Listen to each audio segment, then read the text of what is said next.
morning rush hour had just begun, and the diner buzzed with its familiar rhythm, the hiss of coffee, the crackle of bacon, the clatter of plates. But amid all that noise, one person stood out not because she was loud, but because she worked harder than anyone else to keep up. Her name was Emily Harris. Emily balanced trays with one hand, the other wrapped tightly in bandages reaching up to her wrist.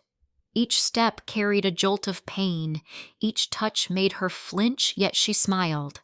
That smile wasn't joy, it was armor. A shield she wore so no one could see just how close she was to breaking. Behind the counter, Victor Stone, the manager, leaned back with a sneer, sharper than knives clashing in the kitchen. "Hurry up, Emily. This isn't a charity." His voice echoed through the diner loud enough for everyone to hear. Customers turned their heads, some whispered pity. Others shook their heads at his cruelty.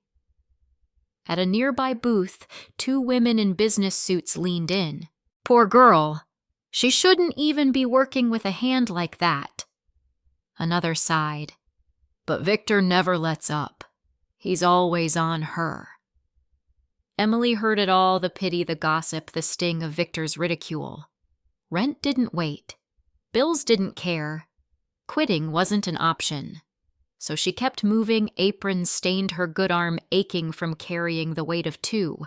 What no one in that diner knew, not the customers whispering, not even Emily herself, was that someone in the corner booth was watching her every move. And what he was about to uncover would change everything. The acrid smell of burnt coffee clung to the air, mingling with the sizzle of bacon that seemed to seep into the walls. Morning rush meant chaos, but for Emily Harris, it meant survival. Her hair was tied loosely back, her apron smudged from yesterday's battles, yet she moved as though she were 3 workers in one. Her good hand carried steaming mugs, balanced plates on her hip with precision. The bandaged arm hung stiff at her side, every movement sending sharp pain shooting up to her shoulder. Anyone watching closely could see it, the way she flinched, the way her smile seemed on the verge of shattering. Behind the register, Victor slouched, one hand scrolling his phone, the other pointing like a whip. "Pick up the pace, Emily. Don't keep people waiting. You think this is a soup kitchen?" His voice sliced through the chatter, silencing the nearest tables. 2 men in office ties looked up from their laptops. "God, she's struggling. Look at her hand." The other shook his head. "Yeah, but Victor, he's ruthless. Always on her." Emily heard it all. She always did. The pity, the chuckles, Victor's cutting cruelty. Still she pressed on. She had to. Rent didn't excuse broken bones. Utility bills didn't care about fractures. By mid-morning, sweat dampened her neck. Her good arm burned with strain, each tray heavier than the last. She forced a polite, "Enjoy your meal at table 6, then turned straight into Victor. Glass shattered. Water spilled down his shirt. The diner froze. Victor's smirk darkened as he leaned in close. Clumsy again. Or just looking for an excuse. The silence was suffocating, and Emily realized this wasn't about spilled water. It was about control. Emily's cheeks burned as cold water dripped down Victor's shirt. The diner went dead quiet, all eyes locked on them. Some customers shifted uneasily. Someone muttered, "God, just give her a break." But Victor ignored it. His face hovered inches from hers, his breath sour with stale coffee. "Pathetic," he hissed, yanking the towel from her hands before she could wipe the spill. To others, it looked like a manager scolding a clumsy waitress. But Emily knew better. That smirk wasn't about a spill, it was about power. Her stomach twisted as a memory resurfaced weeks earlier, long after closing, when she stayed behind to wipe tables. From the office, muffled voices slipped through the thin door. She hadn't meant to eavesdrop, but what she heard froze her blood. Victor bragging, laughing about skimming cash from the register. At first she thought she misheard. Then she leaned closer. The words were clear. He was stealing. The floor creaked under her. The laughter stopped. The office door flung open. He stood there, eyes sharp as blades. Before she could back away, he grabbed her wrist and twisted until something cracked. The pain tore through her, dropping her to her knees. She still remembered his whisper that night, "Clumsy, aren't you?" "Leave it like that. Say a word about what you heard and you won't just lose your job, you'll lose more." Now standing before him in the crowded diner, Emily swallowed hard. Her bandaged left hand broken by him was useless. And Victor, grinning like a predator, made everyone believe she was simply incompetent. What neither of them knew was that someone else had seen enough, and his silence wouldn't last much longer. Most customers came and went unnoticed. They ate tipped if they felt like it and rushed back to their lives. But one man never seemed in a hurry. He always sat at the same corner booth, black coffee in hand, posture rigid as though invisible discipline weighed on him. To the staff, he was just the vet, a silver-haired man in his 60s, neatly trimmed boots worn from long miles. What no one realized was that Daniel Whitmore wasn't just a retiree killing time. He was the true owner of the diner, hiding in plain sight. For years, Daniel kept his identity secret, believing you saw a person's truth when they thought no one important was watching. That morning, his sharp eyes never left Emily Harris. He'd been watching her for weeks. The way she carried twice the load of anyone else smiled through pain, and the way Victor Stone never missed a chance to target her.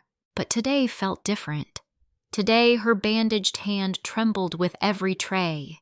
Each smile looked carved from agony. From the next booth, Daniel overheard two young men whisper, "Man, that manager's got it in for her." "Yeah, I've seen plenty slack off, but he never says a word to them. Just her." Daniel clenched his jaw. He had run businesses long enough to know the difference between fair discipline and cruelty, and what Victor was doing wasn't management, it was calculated torment. When Emily struggled to lift a stack of plates, Victor snickered. "Use both hands." "Wait, oh, right, you can't." His mocking laugh rang across the diner like breaking glass.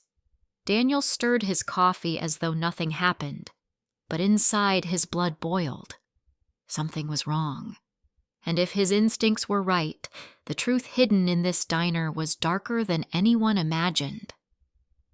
As the lunch crowd thinned and the diner settled into a low hum, Daniel Whitmore finally acted. He called Victor over his voice, calm, casual like any customer. "Tell me," Daniel said, stirring his coffee, "that waitress, the one with the injury, why is she still on the floor?" For a split second, Victor's smile faltered. Then it returned like a mask. She's clumsy. Always messing things up. Half the reports here are about her, but she begged to stay. I'm generous like that." Daniel nodded slowly, though every word tasted foul. Generous. He had seen enough to know Victor's cruelty wasn't charity disguised. It was something far uglier. That night, Daniel stayed after the last customers left. His coffee had long gone cold, but his eyes followed Emily as she scrubbed counters one-handed. She gave a tired smile to strangers leaving, though her shoulders sagged with exhaustion. When the lights dimmed, Daniel stood and headed down the back hall. Pretending to look for the restroom, he slipped into the manager's office. The door creaked open, unlocked. Papers littered the desk receipts stacked in disarray. He flipped through them. Page after page of violation reports, all with Emily Harris's name at the top. Minor mistakes, exaggerated claims, even bad attitudes scrawled in Victor's hand. Daniel ground his teeth. He had eaten here for months and never once seen Emily act unprofessional. Then came worse. The books. Numbers dwindling week after week, cash unaccounted for, no official reports filed. His chest tightened. He had seen theft before, employees skimming here and there, hiding it in paperwork. But this wasn't negligence. This was deliberate. And Daniel knew if Victor was cooking the books, he was cheating everywhere. The diner was empty, neon sign flickering weakly in the night. Daniel lingered at his usual booth, untouched coffee cooling before him. He waited, watching the window's reflection as Victor disappeared into the office with one of his drinking buddies.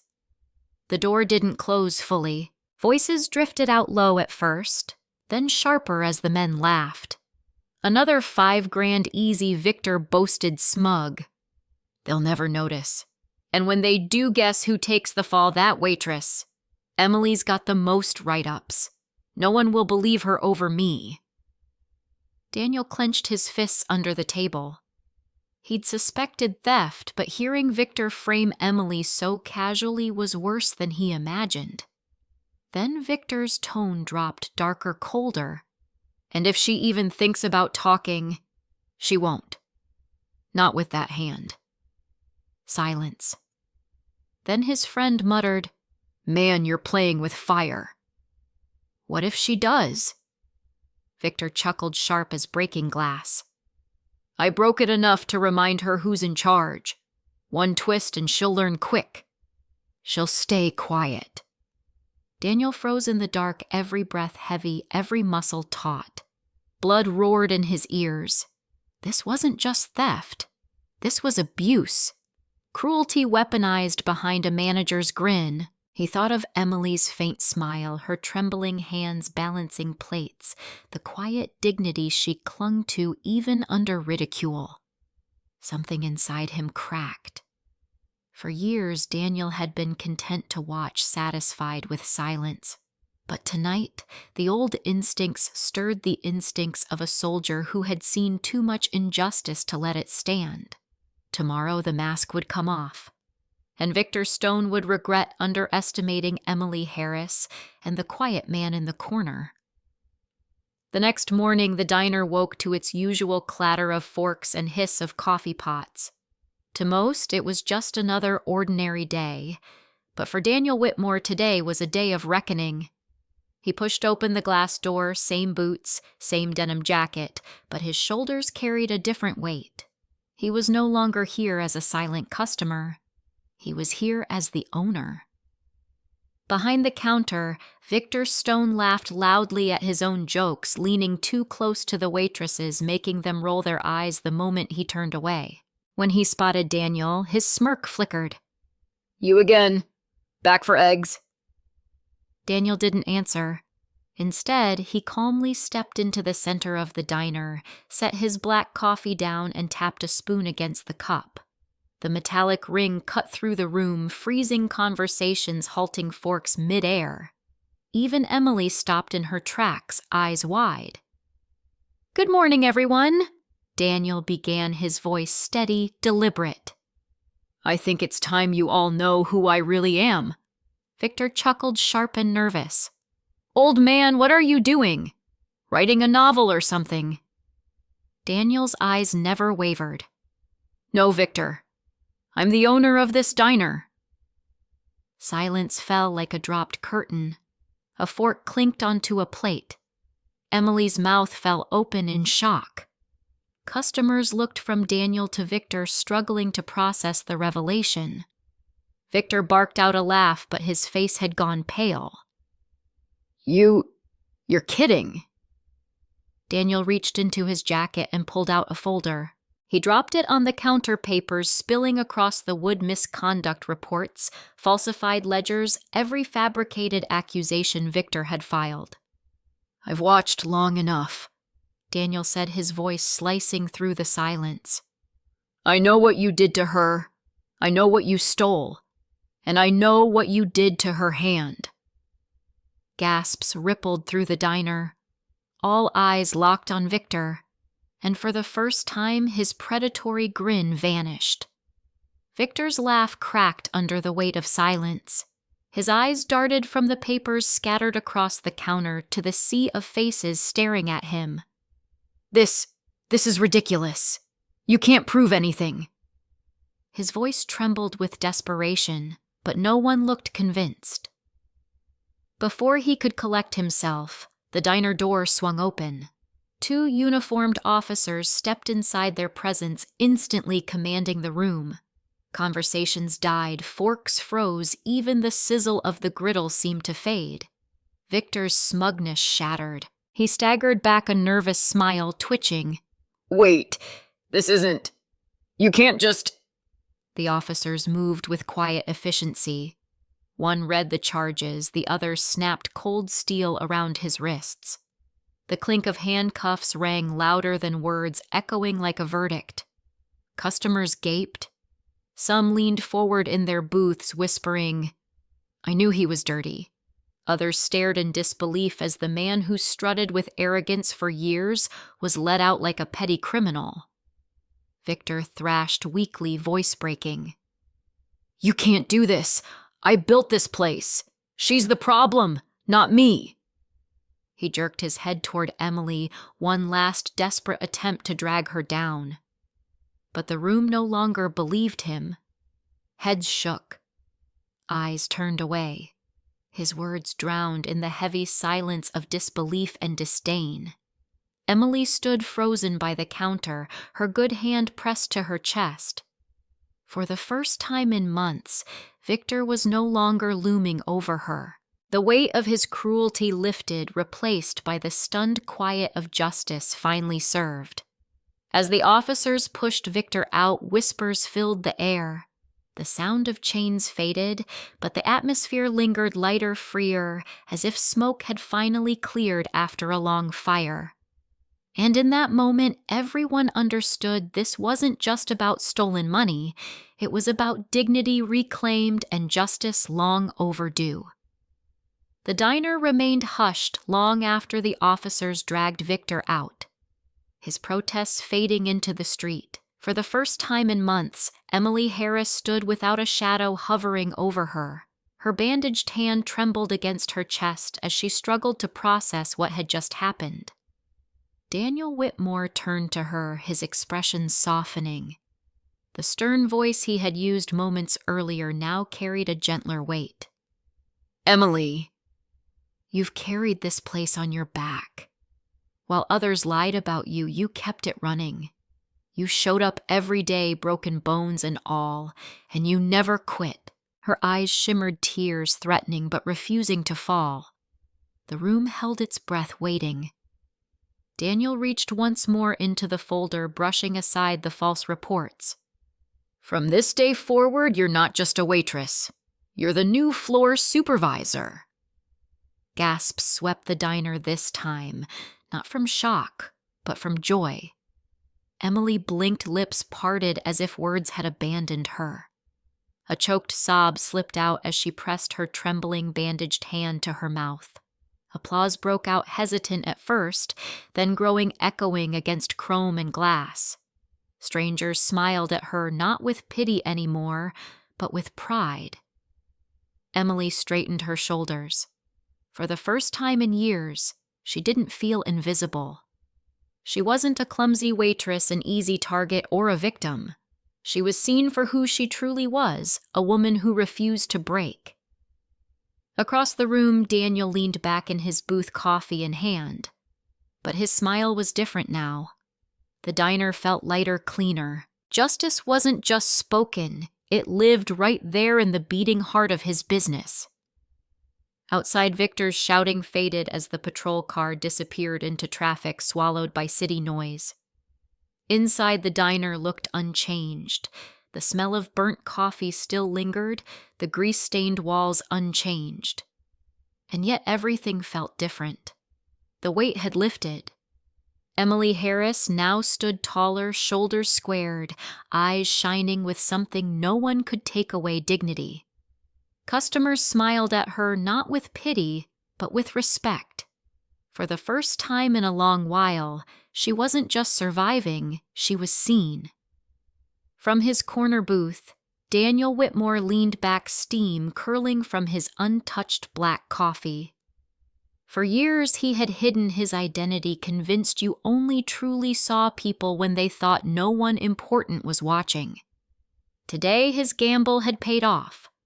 Truth was revealed. Justice had left its mark. He glanced at Emily again, now speaking with two waitresses, her voice steady, her demeanor transformed. She was no longer just an employee. She was a leader born from struggle, proof that quiet strength could outlast cruelty.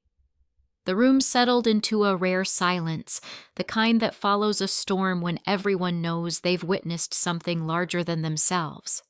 And in that stillness, Daniel's thoughts carried beyond Emily to anyone who might be listening. Never underestimate those who keep fighting even when the world tries to break them. Truth always wins, and justice always finds the guilty. So if this story moves, you don't let it fade. Share it. Leave your thoughts below. We'd love to hear them. And if you believe stories like this should never be silenced, hit that subscribe button. Because together we make sure justice is never just a word, it's a promise.